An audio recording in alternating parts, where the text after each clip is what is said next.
Hello दोस्तों, नमस्कार। मैं हूं अर्चना तिवारी। स्वागत करती हूं विद्या यादव के चैनल पे। आप सभी का एक बहुत ही प्यारा मूड शांति का सोहर गीत सुनाने जा रहे हैं। कैसे लगेगा कमेंट में जरूर बताएं। मूड शांति का गीत है, कैसे लगेगा कमेंट में जरूर बताएं। और इस चैनल को ज़्यादा से ज़्यादा सपोर्ट करना।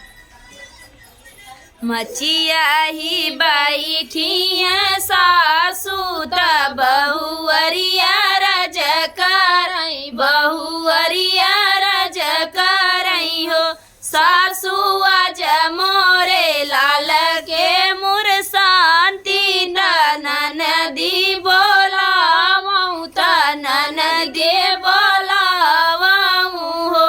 सासू आज मोर लाल के मुर शांति त ननद के बोलावऊं त ननद के बोलावऊं हो। इतनी बचन सुनी सासू बिरही बोलिया बोलाई बिरही बोलिया बोलाई हो। बहुअरी नए नोखे बेटवा हो आयु मुर शांति आपन कइला मुर शांति आपन कइले तू। बहुअरी नए नोखे बेटवा हो आयु मुर शांति आपन कइले तू। हमारी नी बेटी दुलारी गर्भ भला बोला बिउ गर्भ भला बोला बिउ। बहुअरी कवनो जकम नाही करबिउ तू बैठी के खाबिउ तू बैठी के खाबिउ हो। बहुअरी कवनो जकम नाही करबिउ तू बैठी के खाबिउ तू बैठी के खाबिउ।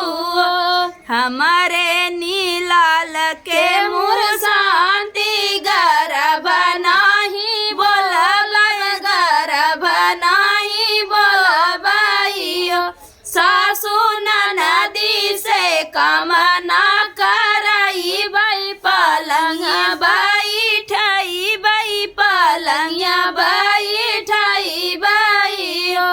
पूजा पे बैठी है बहुअरी त सासू राज करई सासू राज करई हो। बहुअरी ले तू तेलवा के खोरवा लालना मुख देखाऊं लालना मुख देखाऊं हो। बहुअरी ले तू तेलवा के खोरवा लालना मुख देखाऊं लालना मुख देखाऊं। तो फ्रेंड, मूड शांति का गीत आप लोगों को कैसा लगा कमेंट बॉक्स में जरूर बताना। फिर मिलते किसी नए गाने के साथ, तब तक के लिए बाय बाय दोस्तों। और सिस्टर के चैनल को ज़्यादा से ज़्यादा सपोर्ट करिए।